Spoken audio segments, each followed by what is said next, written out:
Sumainyo ang Panginoon. Ang mabuting balita ng Panginoon ayon kay San Marcos.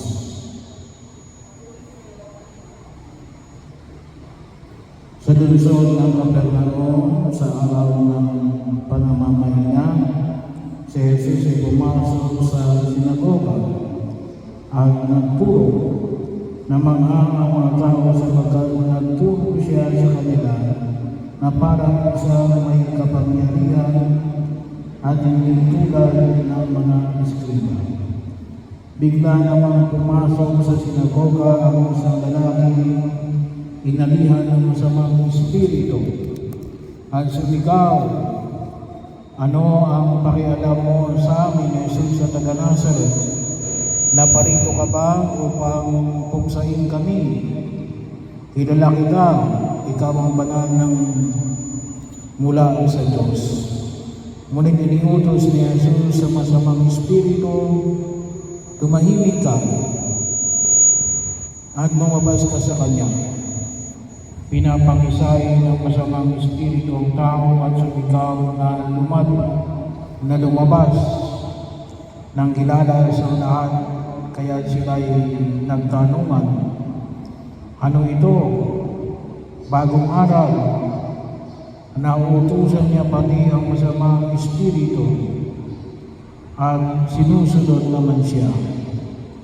At mabilis na kumalat sa buong Galilea ang balita tungkol kay Jesus. Ang mabuting balita ng Panginoon. Magsipo muna kayo sa madali.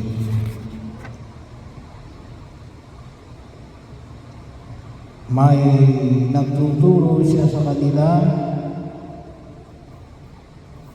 na parang isang may kapangyarihan at hindi tulad ng mga eskriba. So bahagi yun ng ating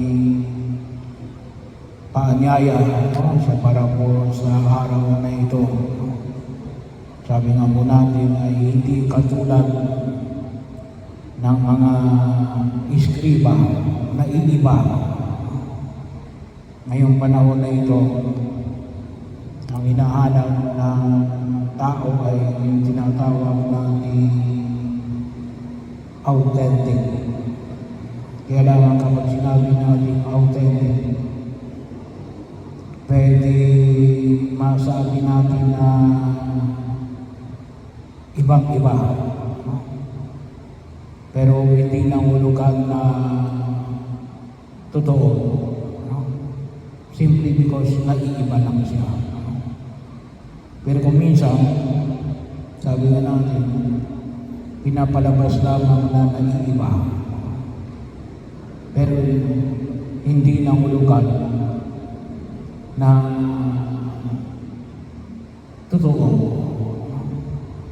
Meron din naman tinatawag natin na authentic,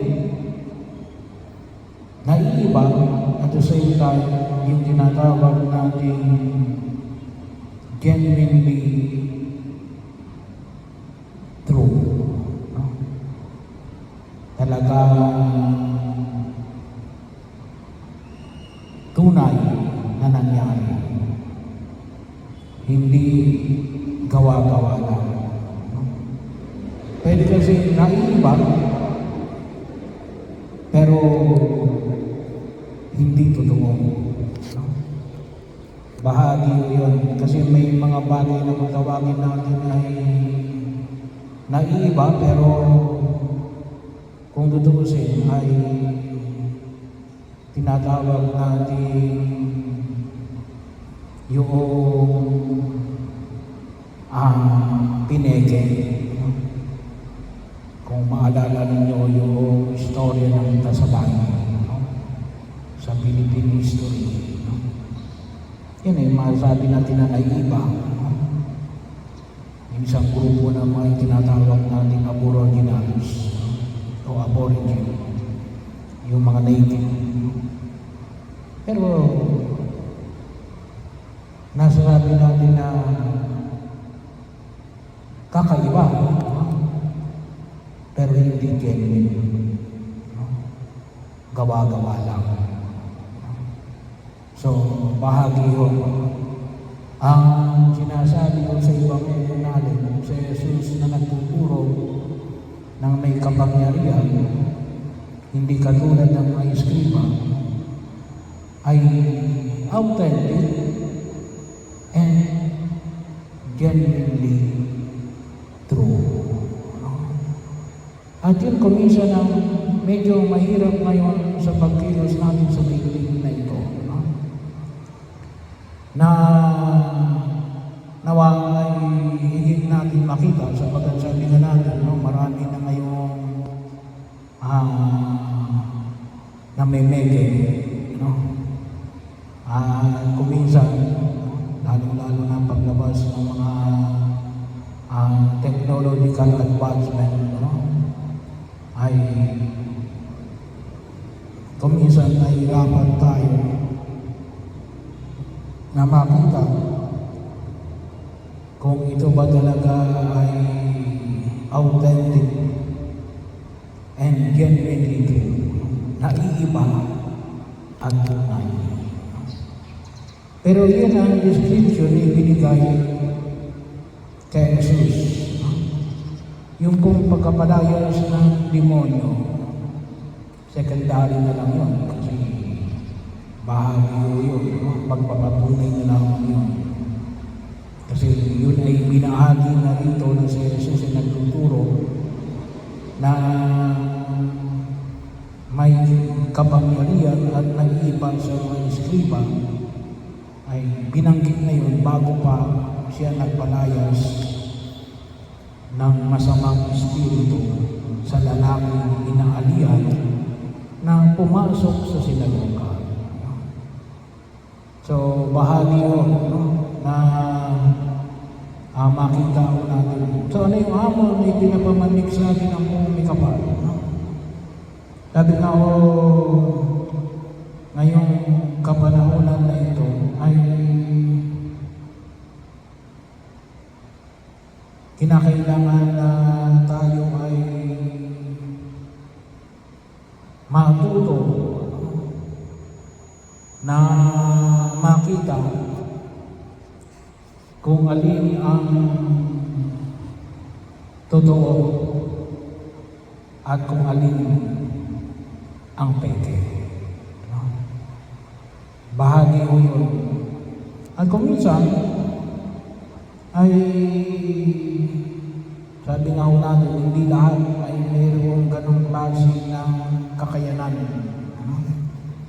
O maaari hindi ganong kabilis, kumilatis, kung alin ang totoo at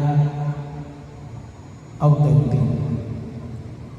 Bahagi ko ng pagkilos na nawa, makita natin sa ating buhay sa daigdig na ito. Masanay tayo. Kaya may isa napakahalaga yung pagkilos na kung tutusin na yung tinatawag ng yung critical thinking. Kaya yung hamon na hinahanap na academic community na ang tao ay maturuan ng tinatawag nating critical thinking. Hindi simple na mag-criticize ka lang, na wala ka namang ginagawa. Pero kinakailangan magkaroon ka ng critical thinking para makita mo kung alin talaga ang authentic and genuinely true. Bahagi ko yun. Kasi kaya na tumisan, hindi lang pwede natin sabihin na pwede kasi marami nagsasabi na ito totoo. Pero hindi na ulugan na it is authentic and genuinely true. Pwede kasi nadala lamang sa tinatawag nating bandwagon. O mas kilala natin sa tawag sa atin na dinala lamang ng agos. Kaya bahagi ko yun na makita ko natin kinakailangan natin ng tunay na pagninilay. Kaya nga, yung hamon palagi para sa tinatawag natin na tayo ay nag-aaral, kaya tayo ay pumapasok sa paaralan. Hindi lamang because of the transfer of knowledge, para malaman ko yung alam ko. Ngunit sana makita natin na matuto tayo, sabi nga natin ay mag-advance ng mga peke. Matuto tayo humuwad sa mga huwad. Sapagkat marami ang huwad sa daigdig na ito. Akala natin ay tunay. 295 lang pala.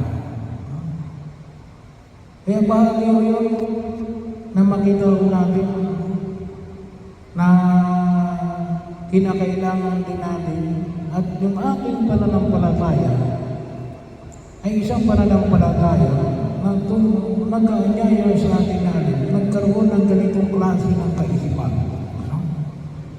Kasi bahagi yun. Kaya nga sabi nga natin, napakahalaga sa atin yung malaya na pagpili sa Diyos.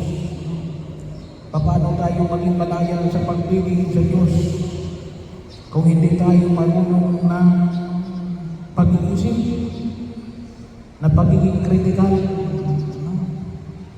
Hindi pwedeng sabihin natin na ba't mo ginagawa yan? Kasi nakasanayan lang. Hindi kasi marami ang gumagawa. Bahagi ng kultura. Pwede, no? Pwede natin isagot yun. Pero to become authentic and genuinely true, dapat may maisagot tayo na hindi maroon. No? Dapat kaya natin ipaliwanag ang ating pananampalataya sang-ayon sa sarili nating pagkaunawa, na higit doon sa pagkaunawa na katulad ng pagkaunawa ng iba. Kaya medyo malaki yung hamon ng pagkilos na makita natin. Medyo mahirap. Ay kapag tayo nasanay, sinasabi ko natin, madadali natin makilala kung sino ang impostor at kung sino yung tunay. Madali tayo makakakilala na tao na maging bahagi ng ating pagtugon sa panawagan natin sa ating Panginoong Heso Kristo. At ito yung idulog natin sa harapan ng buong may kapal, na hindi lamang sa Jesus ang kinakailangan nagtuturo ng may kapangyarihan. Tayong lahat ay inaanyayahan natin. Sabi na natin ay makapagturo ng may kapangyarihan. At ito ay sabi na natin, genuinely true at yung tinatawag natin na genuinely authentic. Na makita natin sa pagkilos natin sa daigdig na ito. At ito ay pinalangin natin sa harapan ng buong may kapal. Sapagkat yung panyaya ng buong may kapal ay isang panyaya na nagnanais sa bawat isa sa akin na pananampalataya at sabi ko nga, ma-articulate natin, mabigkas natin, maging bahagi ng ating salita, maging bahagi ng ating pag-iisip, at maging bahagi ng ating kalinaman.